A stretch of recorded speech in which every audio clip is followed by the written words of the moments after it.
Então, a história da busca pelos buracos negros supermassivos, né? E, então, junto ao Prêmio Nobel de Física de 2020. Não sei se vocês sabem, né, que tem cerca de mais de 100 bilhões de galáxias no universo visível, né, no universo que a gente enxerga. A gente estima esse número grande de galáxias, né, 100 bilhões. E cada uma dessas galáxias, em particular as que têm um bojo, né, que tem galáxias anãs, essas anãs não têm um buraco negro supermassivo, mas as grandes, tipo a Via Láctea, né, tem um buraco negro supermassivo no centro. Então, praticamente, quase todas dessas 100 bilhões de galáxias têm um buraco negro supermassivo no seu centro, né? Além disso, as galáxias têm também os buracos negros estelares, a gente já vai falar a diferença entre os dois, e estima-se atualmente que em cada galáxia, por exemplo, como na Via Láctea, que é a nossa galáxia, tem 100 milhões de buracos negros estelares. Isso porque a gente já conhece a evolução das estrelas, né, e a gente sabe que estrelas muito massivas, bem mais massivas do que o Sol, vão acabar sua vida numa explosão que a gente chama estrela supernova, e no centro fica um objeto colapsado, sofre uma implosão, que é um buraco negro. Então, um sumário, assim, da palestra é, então, primeiro, começar o que é um buraco negro, daí falar dos estelares e supermassivos, agora a gente também tem os intermediários, né, mas os tipos mais conhecidos são os estelares supermassivos, daí vou falar um pouquinho do trabalho do Roger Penrose, depois vou falar como observar os buracos negros, né, e falar um pouquinho do meu trabalho, que eu observo, né, procuro por eles.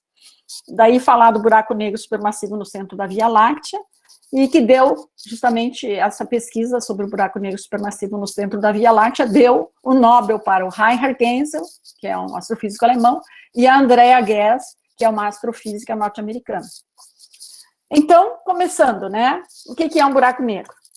Então, se a gente lembrar, né, da nossa famosa expressão da gravidade, né, nossa fórmula da gravidade, né, então a gente tem aí que a força gravitacional que nos dá o peso, por exemplo, na superfície da Terra, vai ser a constante gravitacional G, a massa, no caso da Terra, por exemplo, né, a massa m grande seria a massa da Terra, o m pequeno seria a massa de uma pessoa, de um cachorro de forno na superfície da Terra, e r o raio da Terra. Então, essa é a força que nos prende à Terra, né?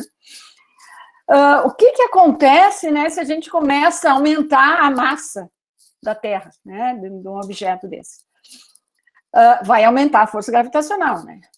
Por outro lado, se a gente diminuir o raio desse objeto, mantendo a massa mesmo, também a gravidade aumenta, né?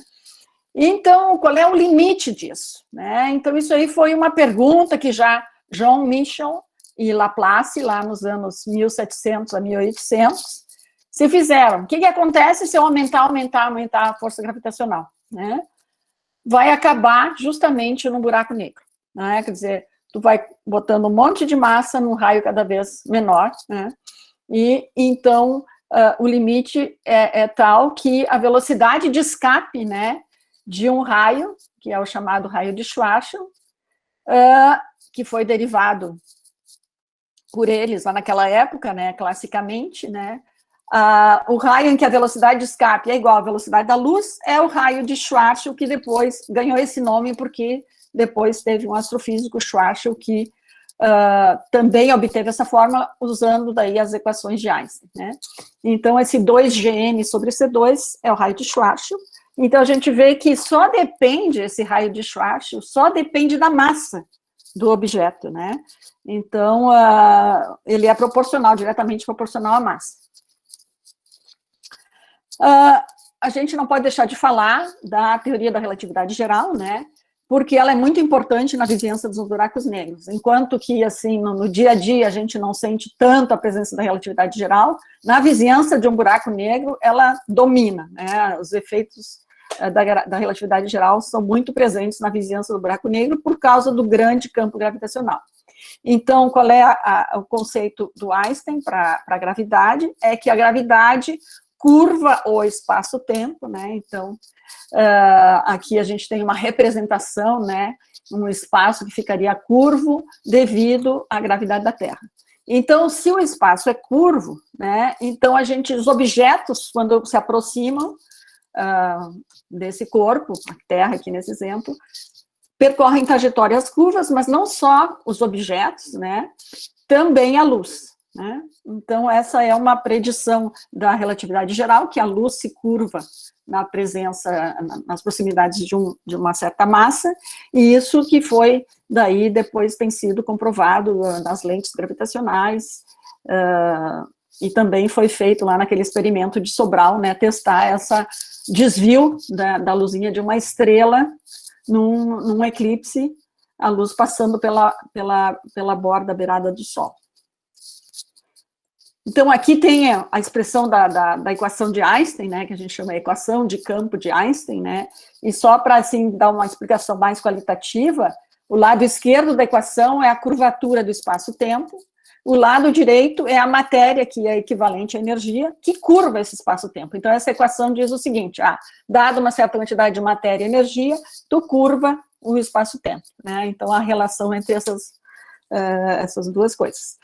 Então, aqui também tem uma representação, né, o que acontece quando a gente aumenta a gravidade, em termos de relatividade geral, aumenta a curvatura do espaço-tempo, né, então aqui a gente tem, por exemplo, o Sol, curva um pouco o espaço-tempo ao seu redor, uma anã branca, que é uma estrela que tem a massa do Sol, mas tem um raio da Terra, né, então é bem mais compacta, aumenta mais a curvatura, uma estrela de nêutrons, que tem a massa da Terra, mas daí é um tamanho de 10 quilômetros, aproximadamente, curva mais ainda, e a curvatura que chega à curvatura infinita aqui é quando a gente tem um buraco negro, né, então a curvatura máxima, né, e lá no centro, então, vem essa ideia de que toda a matéria vai para um ponto central, que é a chamada singularidade.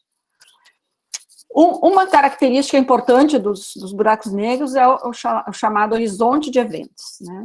Então, na verdade, esse horizonte de eventos é uma superfície imaginária, que tem o raio igual ao raio de Schwarzschild, né? A partir da qual nada escapa, né? Então, aqui está uma representação artística aqui, né, do buraco negro, e daí a gente tem que de dentro, né, do horizonte nada escapa, né, daqui de dentro nada escapa, e a gente vê, inclusive, umas distorções em imagens que passam perto aqui do horizonte de eventos, né, por causa da luz de objetos que estão para trás do buraco negro, tá? Então, o horizonte de eventos não é uma superfície, como eu falei, imaginária, não tem uma superfície sólida, né? É só um horizonte mesmo, né? Esférico, aproximadamente, num buraco negro que a gente chama de Schwarzschild, que não está em rotação. E a gente pode calcular, então, por exemplo, qual seria o horizonte de eventos da Terra se ela se transformasse no buraco negro. É só botar a massa da Terra aqui na expressão do raio de Schwarzschild. Isso dá 9 milímetros, né? Então, se a gente quisesse fazer um buraco negro da Terra, teria que dar um jeito de compactar ela a 9 milímetros. E no caso do Sol, a gente teria que compactar a 3 quilômetros, né? Lembrando que o Sol tem um raio de 700 mil quilômetros. E a gente tem os buracos negros supermassivos, né, que estão no centro das galáxias.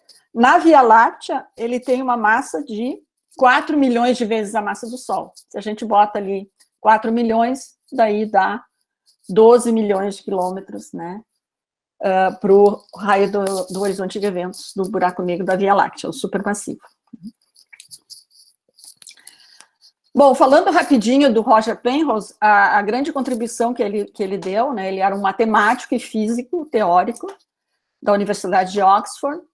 Ele é um cara que já passou por vários países, ganhou prêmios em vários lugares, né?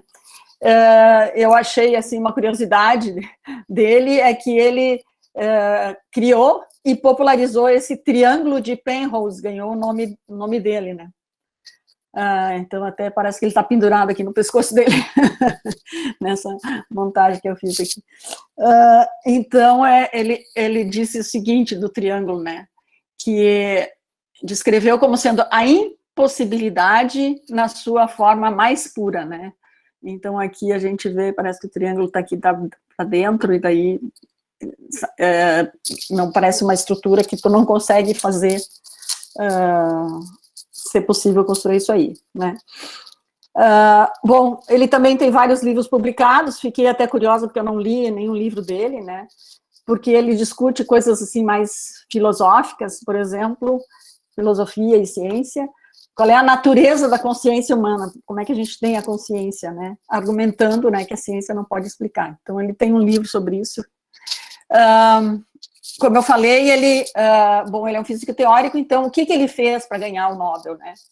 Ele resolveu essas equações que eu já mencionei, as equações de campos de Einstein, e enquanto outros físicos resolveram as equações para um buraco negro completamente esférico, meio idealizado, né, objetos completamente esféricos, ele resolveu as equações para estrelas que a gente chama, ou buracos negros realistas, ou seja, que as estrelas não são perfeitamente esféricas, então isso aí é um pouco mais complicado de resolver as equações de Einstein para isso, e ele conseguiu fazer e obteve essa solução, né? E ele recebeu também um prêmio importante, junto com Stephen Hawking, pelo tal de teorema da singularidade, né? No caso dele, era a singularidade dentro dos buracos negros, onde ele demonstrou que se tu forma um horizonte de eventos, tu forma uma singularidade lá no centro.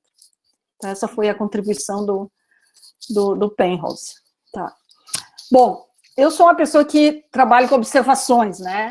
Então, vou passar agora, então, já para como é que a gente observa os buracos negros, né? Então, a gente, é muito difícil observar, né? Porque o buraco negro não emite radiação, né? Ele é escuro, não tem radiação que sai dele, né? Então, e a gente estuda o universo a partir da radiação, a partir da luz que vem dos astros, né? Então, eu tenho que fazer um pequeno parênteses aqui, que, na verdade, né, a gente tem um outro canal agora para observar os buracos negros, que são as ondas gravitacionais, que vocês já devem ter ouvido falar delas, né? Então, aqui, dentro do parênteses, talvez vocês já tenham ouvido falar dos observatórios de ondas gravitacionais, né? O mais famoso é o LIGO, mas tem o Virgo também na Itália. O LIGO é nos Estados Unidos, 2 antenas, uma na costa leste dos Estados Unidos, outra na costa oeste, e o Virgo lá na Itália, né? Então, eles têm detectores de ondas gravitacionais, e aqui é uma figurinha que eu encontrei, né? Que é todos os eventos de buracos negros detectados pelo LIGO e Virgo, né? A combinação desses dois observatórios de ondas gravitacionais, né? Então, aqui a gente vê que o que esses observatórios de ondas gravitacionais observam é as ondas gravitacionais resultantes da colisão de dois objetos muito massivos, compactos, pode ser buracos negros, a maioria são buracos negros, mas também pode ser estrelas de nêutrons, que são estrelas também muito compactas, né? Então, aqui tem, então, isso aqui para resumir, aqui no eixo vertical são as massas, né? Então, a gente tem sempre colisão aqui de vários buracos negros, e a gente já tem 50 fontes observadas, né? Entre colisão de estrelas de nêutrons e colisões de buracos negros, né? Então, na maioria, detectados pelo LIGO e Virgo, são realmente colisões de buracos negros estelares. Ok. Agora vamos voltar, né, porque isso é uma nova área de pesquisa, né, a partir das ondas gravitacionais, mas a gente tem um número muito pequeno ainda e a gente tem muito conhecimento já através de ondas eletromagnéticas, a radiação, né. Então, como eu falei, a gente estuda, observa o universo pelos telescópios através da radiação. Se os buracos negros não emitem radiação, a gente tem que observar a luz de objetos que estão próximos a ele, né? E a partir da luz desses objetos, inferir e tentar caracterizar os buracos negros, né? Bom, então, vamos falar dos buracos negros estelares rapidamente, né? Então, o que nós, astrofísicos, já sabemos, né? Que as estrelas evoluem, e conforme a massa das estrelas, a evolução, o caminho de evolução é diferente. Em particular, estrelas com massas muito grandes, bem maiores que a do Sol, mais do que 15 vezes a massa do Sol, vai levar o final da evolução dela a uma explosão de uma supernova e a implosão do caroço, né? Então, essa implosão do caroço dá origem a um buraco negro se a massa for muito massiva. Massas um pouquinho menores dão origem a estrelas de nêutrons, né? Então, a gente procura observar esses remanescentes, né? E daí a gente, como eu falei, a gente precisa alguma coisa orbitando o buraco negro para a gente conseguir saber que tem um ali, né? Então, um exemplo de um caso desses é uma fonte chamada Signo X1, tem esse nome porque está na constelação de Cisne, e X1 que é a primeira fonte de raio-x descoberta no espaço, né? Foi em 64. Então, quando foram olhar no céu, né, essa imagem aqui à esquerda, é uma imagem da região lá, da constelação do Cisne, e aqui nesse quadradinho está a estrela da qual eles observavam o raio-x, e é uma estrela azul, né, uma gigante azul, né. Só que, quando a gente observa essa estrela com técnicas de espectroscopia de alta resolução, tu vê que a estrela não está parada, ela está orbitando um ponto que tu não enxerga, né? E tu pode calcular pela órbita da estrela qual é a massa desse ponto. E daí se chega à conclusão que a massa da órbita é de 15 vezes a massa do Sol. Se fosse uma estrela normal, com essa massa, seria uma gigante azul, que a gente enxergaria, por exemplo. A gente não está enxergando, então só pode ser um buraco negro. E a explicação para a emissão de raio-x é que essa estrela está tão perto do buraco negro que o buraco negro vai capturando a matéria da superfície da estrela que forma esse disco. E nesse disco aqui tem uma série de fenômenos, ele fica brilhante e, devido a altos campos magnéticos que ocorrem ali no disco, produzem explosões, jatos, né? Meio parecido com o que acontece nos flares no Sol, né? E a gente observa isso em raio-x. Então, isso aqui é uma concepção artística, porque isso aqui está tão longe da gente, a gente não consegue enxergar essa estrutura. A gente simplesmente observa a radiação e interpreta o que a radiação está nos dando de informação. Passando agora para os buracos negros supermassivos, aqui a gente tem um modelo, né? Isso aqui é um modelo de um buraco negro supermassivo, em que a gente tem um disco de acreção, a gente está vendo, assim, esse disco de perfil, esse disco de perfil, mas, devido ao campo gravitacional e o efeito de lente gravitacional, o que acontece? A parte de trás do disco, a luz que viria da parte de trás, ela se dobra, né, porque o espaço fica curvo, e a luz se dobra, é como se a gente enxergasse a parte de trás do disco de acreção dobrada. Isso aqui seria a parte de cima do disco de acreção que está lá atrás do buraco negro, porque o buraco negro é esférico, né, então está atrás dele, e embaixo a gente vê a imagem da superfície de baixo do disco. Bom, então isso aí é um modelo do buraco negro. Deixa eu aproveitar, assim, a mencionar, né, que no ano passado também vocês devem ter ouvido falar, né, de que foi feita a primeira imagem de gás bem pertinho do horizonte de eventos de um buraco negro, usando uma combinação de vários telescópios sobre a superfície da Terra. Então, eu vou passar rapidamente sobre isso aqui, né, mas isso aí é possível através de uma técnica, hoje em dia, chamada técnica de interferometria, e no caso é uma interferometria intercontinental. Então, significa o seguinte, usando uma antena no Havaí, outra na Antártica, outra no Chile, outra nos Estados Unidos, outra no México, né, e aqui, então, se foi possível, aqui tem até na Europa também, acho que é o Irã acho que é na Espanha, tá? Então, usando toda essa radiação combinada, a gente conseguiu definir a imagem do horizonte de eventos numa galáxia, né, que é a M87. E esse filmezinho aqui que eu estou mostrando, na verdade, foi liberado esse ano, agora em 2020, porque eles só conseguiram liberar a primeira imagem no ano passado, mas eles tinham outras imagens, e com a reconstrução da imagem do ano passado, eles conseguiram também reconstituir outras imagens, e essas imagens mostram que existe um movimento desse plasma que está ali ao redor do buraco negro, né? Então, não está parado, tem turbulência e etc. Né? Ok. Então, os buracos negros supermassivos, né? A gente falou um pouquinho rapidamente sobre os estelares, que é o final da evolução de uma estrela massiva, e os supermassivos. Os supermassivos estão lá no centro das galáxias, e a gente acredita, né, que eles tenham se formado. Isso aqui é uma... talvez essa imagem já circulou o mundo bastante, né?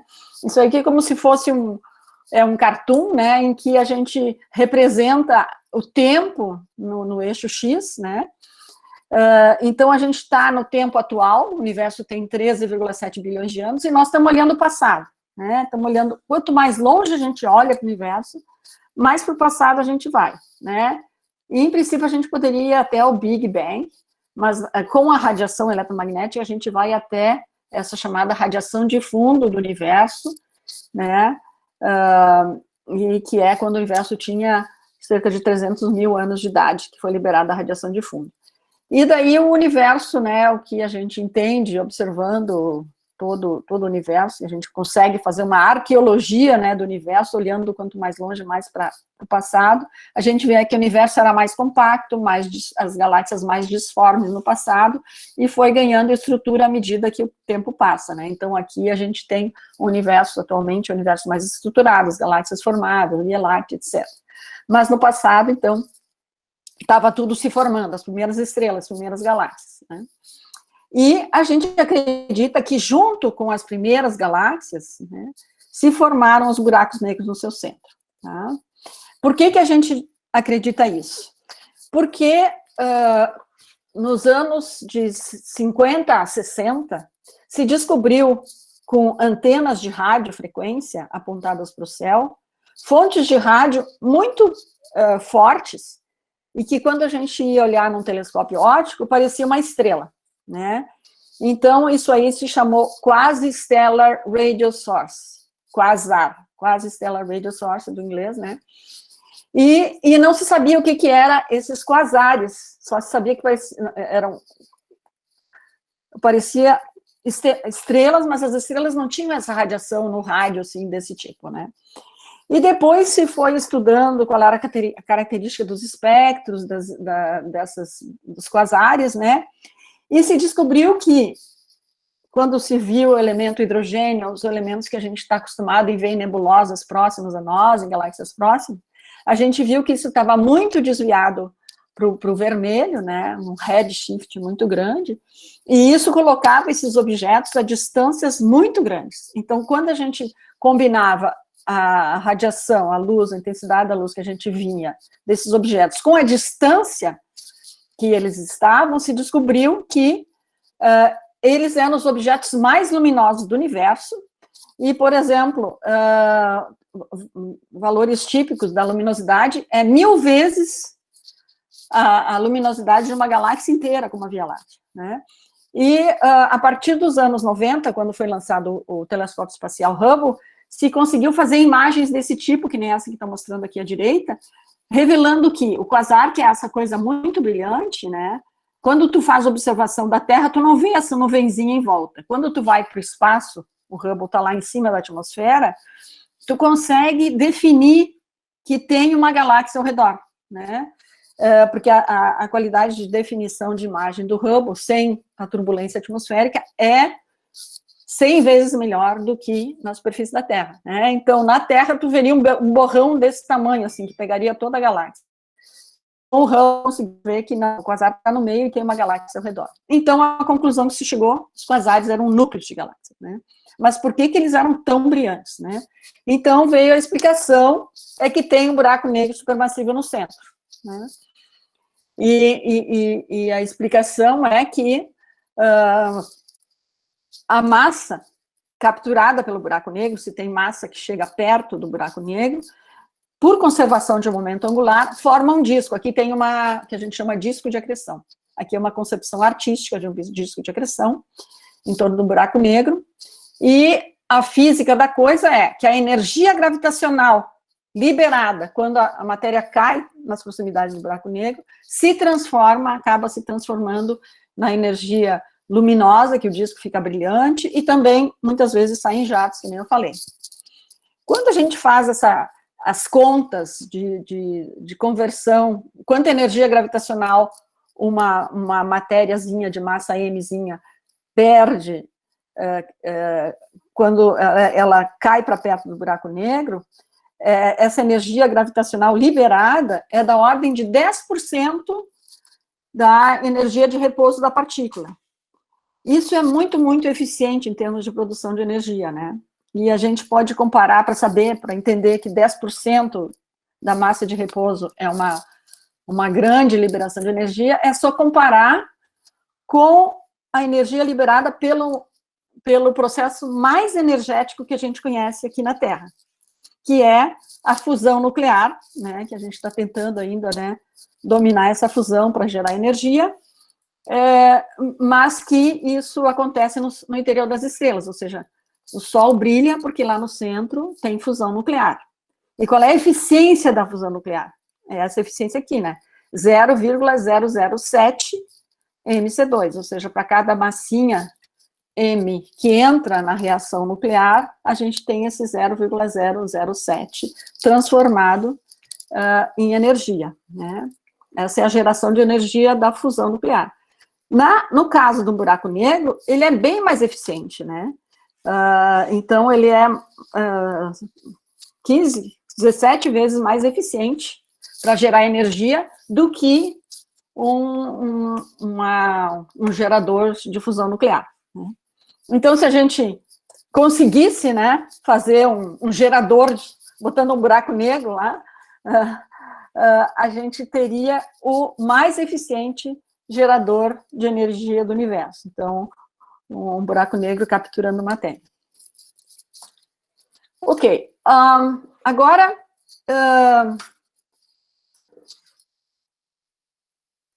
tá. Como é que eu consigo, né? Deixa eu ver se faltou alguma coisa. Ah, tá. Então, eu falei que os quasares, né, seriam uma evidência da existência de um buraco negro supermassivo, né, porque tu explica a geração de energia deles através de um buraco negro acretando matéria. Mas será que tem alguma evidência mais direta de um buraco negro supermassivo, né? Então, eu, por exemplo, trabalho medindo velocidades de nuvens de gás que estão orbitando um buraco negro, né? A gente chama região de linhas largas, e eu até tenho, junto com um pesquisador chamado Peterson, uma colaboração que a gente está usando o telescópio espacial Hubble para monitorar o movimento de nuvens bem próximas, logo depois do disco de acreção, né, que a gente chama região de linhas largas. E isso dá informação sobre o buraco negro. Um outro trabalho semelhante que eu fiz já no passado, junto com alguns alunos de doutorado, foi que eu nem estava procurando por essas nuvens, mas encontrei sem querer no núcleo de uma galáxia, que essa aqui é uma galáxia NGCD 97, aqui no centro tem um anel de formação de estrelas, e eu estava estudando a cinemática, como é que se movem as estrelas aqui no anel, descobri que tinha umas espirais aqui no centro, etc. E bem lá no núcleo, né, eu vi uma luz, né, que depois a gente fez um modelo que era luz emitida por uma espécie de um disco, um anel, né, orbitando o buraco negro. Então, inclusive, aqui tenho, só para ilustrar, assim, a gente não tem o tempo de explicar o detalhe, né, mas a gente, através da técnica de espectroscopia, a gente separa a luz de um pedacinho lá da galáxia, a gente passa por uma fenda. Quando eu observei o espectro do núcleo, eu vi se sobe e desce, essas linhas, sobe e desce, as linhas para cima, a emissão do gás, linha para baixo, a absorção de estrelas, né? Quando eu subtraí, né, a contribuição das estrelas do espectro nuclear, sobrou só a emissão do gás. E o que eu descobri que não era esperado, era essa estrutura aqui, que parece o que a gente chama de perfil de duplo pico, né, que tem aqui na linha chamada H-alfa, que isso aqui significa, esse alargamento é devido à alta velocidade do gás, né, então, Eu tentei modelar junto com meus alunos e tal, a gente resultou 2 teses desse trabalho aí. Tentei modelar através desse anel, né? Então, aqui o que vocês vão ver é, assim, um modelo simplificado, porque é um anel mais, digamos, suave, né? E, na verdade, a realidade deve ser mais nuvens e coisa assim, mais irregular. E o que a gente observou? Então, por exemplo, vocês vão ver aqui o modelo. Esse é o modelo que a gente fez, de um anel em torno do buraco negro, girando. A velocidade desse giro é da ordem de 10 mil quilômetros por segundo, né? Por isso que eu descobri que era um buraco negro, porque a velocidade era muito alta, só um buraco negro, e eu também não conseguia definir a estrutura, era um ponto ali central, mas a velocidade do gás era altíssima, né? 10 mil quilômetros por segundo, como sendo as velocidades mais altas. Então, isso aqui é uma modelagem que eu fiz. Então, no começo ele estava bem brilhante, depois ele ficou bem fraquinho, esse disco de nuvens de gás. Foi uma radiação que eu enxerguei. Então, é como se eu estivesse observando no espaço das velocidades, ou seja, transforma comprimento de onda em velocidade. E para mim conseguir reproduzir, né, esse perfil de duplo pico, eu fiz um modelo, né, de nuvens, de um disco formado de gás, né, não é disco, né, um anel, né, formado de gás, e essas nuvens estão orbitando o buraco negro a velocidades que chegam a 10 mil quilômetros por segundo, né. Então, a gente chegou também, o modelo mostra que esse anel, ele tem um raio interno de 200 raios de Schwarzschild, mas ele se estende até 800 raios de Schwarzschild. Então, a gente conseguiu acompanhar, né, o que acontece nesse gás que está ali perto do buraco negro, mas está além do disco de acreção, o que a gente chama de região de linhas largas. Então, isso foi, então, uma evidência que tinha um objeto muito massivo para produzir essa velocidade de 10 mil quilômetros por segundo. Então, isso foi um trabalho que eu fiz. Eu tenho outros trabalhos desse tipo em torno de outros centros de galáxias, né? Então, isso eu continuo a fazer. Mas tem gente que diz o seguinte: nuvens de gás podem sofrer efeitos hidrodinâmicos ou mesmo magneto-hidrodinâmico, então, sensíveis a magnetismo, campos magnéticos, ou também efeitos de escoamento, pode ter turbulência e coisas assim. Então, tu não tem certeza, né, se o gás está aprovando ou está só no campo gravitacional. Pode ter outros efeitos atuando nele. Para tu ter uma evidência que é uma comprovação da presença do campo gravitacional, os astrofísicos gostam mais de estrelas. Então, quando foi lançado o telescópio espacial, ele começou a observar o centro das galáxias e galáxias próximas a nós, um movimento coletivo, que até aqui aparece a expressão, né, a velocidade mais a dispersão de velocidades. Isso é o movimento das estrelas, isso está nesse eixo em quilômetros por segundo aqui, e aqui a gente tem a distância ao centro. Então, dentro das galáxias, a gente consegue observar o movimento das estrelas lá dentro. Então, a gente consegue fazer um modelo. Se não tivesse o buraco negro, essa velocidade deveria crescer devagarinho, até chegar no máximo 150, né? Para essa galáxia aqui, que é a M31, que é a Andrômeda. Só que a observação mostra que dentro desses 2 segundos de arco centrais aqui, tu tem um aumento violento aqui na velocidade, e tu não consegue explicar isso, a não ser que tenha um buraco negro lá no centro. Então, isso é considerado uma evidência, né, que em todas as galáxias em que o Hubble conseguiu definir essa região central, enxergar a região central, ele viu esse aumento na dispersão de velocidade, na velocidade das estrelas. Tá? Então, isso foi considerado uma evidência, mas tinha gente que ainda não se conformava, queria uma evidência mais forte ainda, né? Então, uma evidência que eu vou chamar de incontestável é a observação de órbitas individuais das estrelas, como se a gente estivesse observando, por exemplo, o movimento dos planetas no sistema solar. Pelo movimento, pelas órbitas dos planetas no sistema solar, a gente consegue determinar, por exemplo, a massa do Sol. Então, queriam fazer a mesma coisa num buraco negro. O único que dá para fazer é na Via Láctea, na nossa galáxia, porque em vez de tu estar olhando Andrômeda, que está a 2 milhões de anos-luz, a Via Láctea, o centro da Via Láctea, a gente está dentro dela, está a 25 mil anos-luz. Tá? Então, é viável, mas só para a Via Láctea. Né? Então, foi isso que o Genzel e a Andrea Ghez fizeram, observar movimento individual de estrelas em torno do buraco negro da Via Láctea. Tá? Então, aqui eu mostro uma imagem da Via Láctea.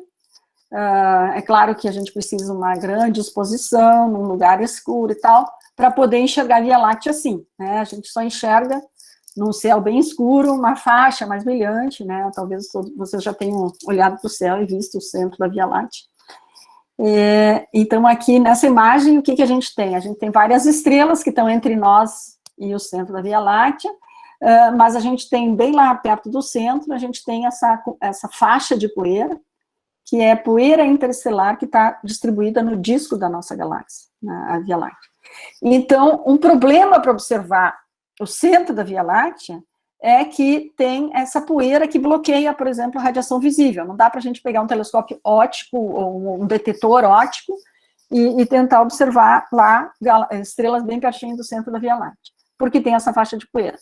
Então, o que o Genzel foi pioneiro, no desenvolvimento de detetores no infravermelho, cuja radiação atravessa essa poeira.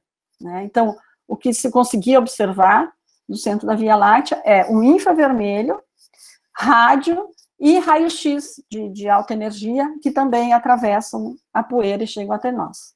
Então, aqui tem uma imagem verdadeira, composta de infravermelho e raio-x, do centro da Via Láctea. O raio-x é o satélite Chandra, né? E no infravermelho é feito com o Hubble. Tá? Então, para vocês terem uma ideia, isso aqui a gente está bem lá perto do centro, isso aqui é um diâmetro que é equivalente ao diâmetro da Lua, tá? Mas o centro da Via Láctea está aqui, ó, nessa regiãozinha aqui, bem pequenininha, né?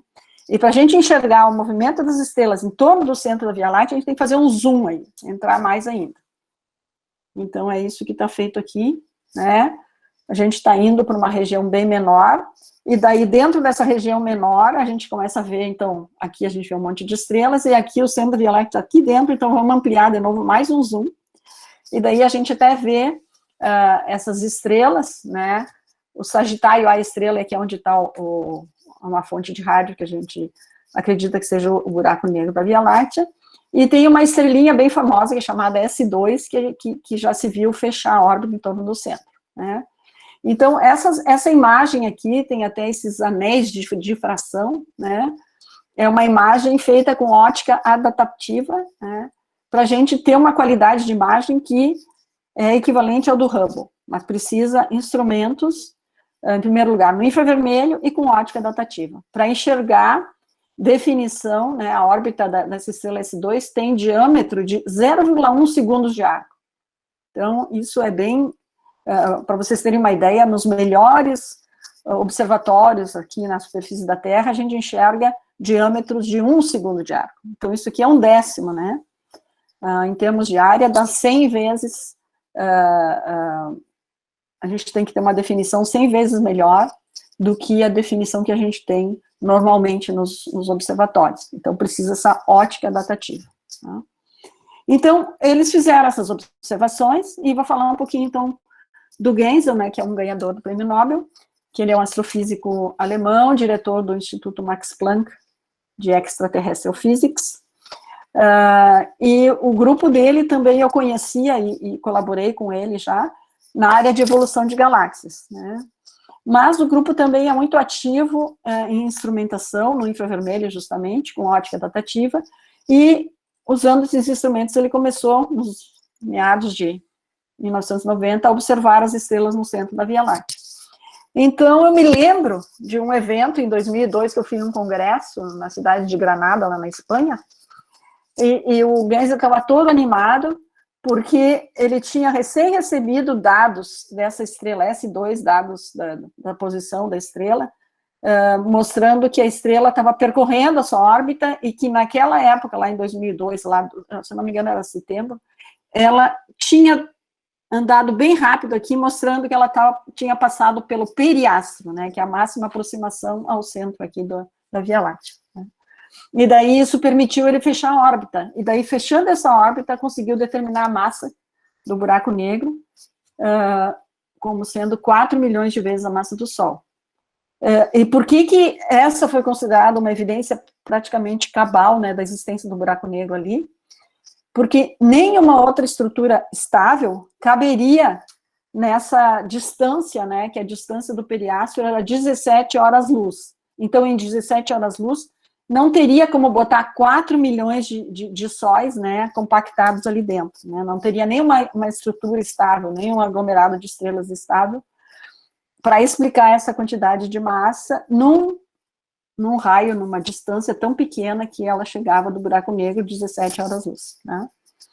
Então, isso aí foi considerado como sendo, selado que tem um buraco negro ali, porque não tem outra estrutura no universo que pode estar com uma massa de 4 milhões de massas solares em um raio menor do que 17 horas-luz.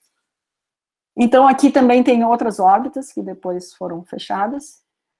E aqui tem outros trabalhos também do Genzel, que são bem interessantes, que é o trabalho que ele colabora com um instrumento que eles chamam de Gravity, que é 4 telescópios operando juntamente, né, do Very Large, são 4 telescópios chamados Very Large Telescopes, do ESO, European Southern Observatory. Então, isso aqui é a técnica de interferometria, ou seja, tu usa a interferência do sinal de 4 desses telescópios para reproduzir como se fosse um telescópio com uma abertura bem maior. E então, com esse instrumento, mais poderoso do que o instrumento que ele tinha usado em 2002, em 2018 teve uma outra passagem pelo periastro dessa mesma estrela S2, né? E daí, com esse instrumento mais sensível, ele conseguiu medir a velocidade da estrela na máxima aproximação, aqui, 19 de maio de 2018, e a velocidade foi de 7.600 km por segundo, que é 2,5% da velocidade da luz, e conseguiu também detectar a presença de redshift gravitacional, ou seja, a gravidade puxando a radiação, né? Com esse, um trabalho publicado esse ano, eles conseguiram comparar as duas órbitas, né? Já se fechou 2 órbitas, a estrela S2, e aqui é uma extrapolação do que está acontecendo, mas eles conseguiram detectar essa precessão do periastro, digamos assim, a precessão da órbita, que é um efeito parecido com o que se observa no planeta Mercúrio, que é um efeito relativístico, da relatividade geral, que quando tu passa, tem uma órbita assim, perto do buraco negro, perto de uma massa, né, tu tem essa precessão do periastro. Aqui é só para mostrar que a gente aqui, quem são os colaboradores que a gente tem lá do grupo do Genzel, né? Então, aqui a gente foi num congresso, eu acho que isso aí foi em 2018. A gente foi num congresso na cidade lá de Durham, tem um castelo legal lá, e tem uma universidade bem boa lá, com supercomputadores e tal, e a gente, então, teve um congresso lá com essa aqui é a equipe essa turma aqui, fora esse aqui, que é meu ex-aluno, e aqui o Rogério, esses outros eram da equipe do Genzel. Falar um pouquinho agora da Andrea Ghez também. A Andrea Ghez, ela é astrofísica da Universidade da Califórnia, em Los Angeles, foi a 4ª mulher a ganhar o Nobel, mas esse ano a gente também teve a 5ª e a 6ª que ganharam o Nobel de Química, né? Ela é especialista no centro da Via Láctea, e ela usa ótica datativa nos telescópios Keck, que são os telescópios maiores que tem aqui na Terra, por enquanto, né, antes que a nova geração termine de ser construída, estão recém começando, né, os telescópios maiores ainda. Então, eles têm 10 metros, são 2 telescópios, e eles trabalham em conjunto também, né, parecido com o Gravity lá do ESO, ela também usa os 2 Keck em conjunto. Então, a Andrea, ela, como eu disse, é especialista no centro da Via Láctea, mas não só buraco negro da Via Láctea, mas estuda todas as estruturas, né, ao seu redor, né? Então, por exemplo, aqui tem um trabalho será que ela está vendo um buraco negro de massa intermediária ali? Então, tem algumas observações que sugerem a presença de um buraco negro de massa intermediária, ou seja, nem estelar, nem supermassivo. Um outro trabalho também, eles usaram estruturas lá no centro da Via Láctea, em movimento, etc., das estrelas, para tentar colocar vínculos na área constante de estrutura fina. Ela é bem conhecida do público, né, aparecendo em vários documentários, BBC, Discovery Channel, etc., né, fazendo divulgação científica. Então, aqui é uma ilustração quer dizer, na verdade, é uma imagem real, né, aqui são os dois telescópios Keck, assim, do ângulo interessante aqui, que feita essa foto, né, mas eles estão próximos entre si, que nem os VLT, e só que são dois, lá na montanha Mauna Kea, no Havaí, e eles usam, então, esses lasers para ótica datativa, ou seja, a ótica datativa funciona através dos lasers que criam uma imagem artificial lá na alta atmosfera, e depois eles corrigem o espelho com atuadores embaixo do espelho, corrigem a forma do espelho para compensar as distorções que aparecem na imagem, e assim, quando eles corrigem a imagem da estrela artificial de laser, eles também estão corrigindo a imagem dos objetos que eles estão observando. Então,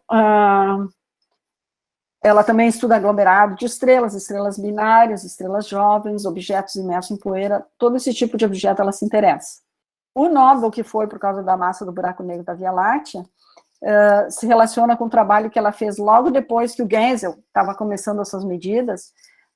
Eles construíram também instrumentos lá no Keck, e ela conseguiu medidas ainda mais precisas usando um novo sistema de ótica datativa, né, dos Keck. Então, por isso que ela ficou bem conhecida, porque ela teve instrumentos de altíssima tecnologia, também olhando o centro da Via Láctea, né. Então, aqui são ilustrações que eu peguei do trabalho dela, né, por exemplo, essas duas estrelas já fecharam a órbita, uma delas é S2, acho que essa aqui de cima, a S2, depois tem S02, a outra é S0102, então duas já fecharam. E aqui mostram órbitas parciais aqui, né, umas ilustrações de diversas estrelas que ela está acompanhando o grupo dela. Na verdade, ela está acompanhando, eu vi uma apresentação dela, ela está acompanhando cerca de 3.000 estrelas, né, algumas delas vai demorar décadas para fechar as órbitas, né, então é o trabalho de uma vida. E aqui, então, é ilustrar um filmezinho referente a um congresso que eu fui